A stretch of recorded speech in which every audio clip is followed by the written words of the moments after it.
Metal fabrication isn't always about making cool things. A lot of times you end up doing stuff like this, repair work. Take this project, for example.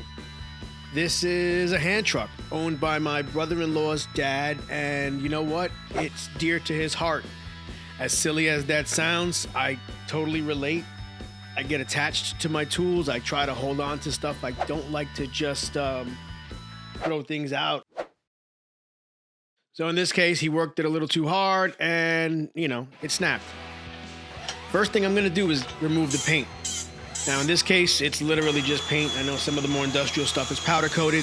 This is literally just paint, so it comes off really easy.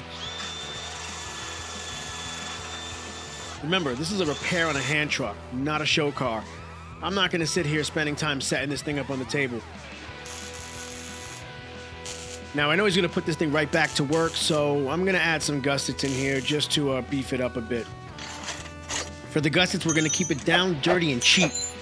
I got this little bucket under my plasma table, and these are all the miscuts, boo-boos, errors, uh-ohs, and everything in between.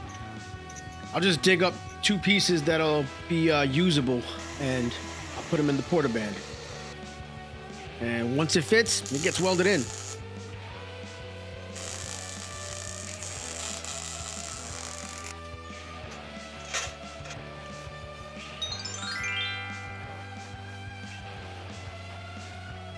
Look at that, better than new. Well, that's it for this video. Make sure you do your due diligence, guys.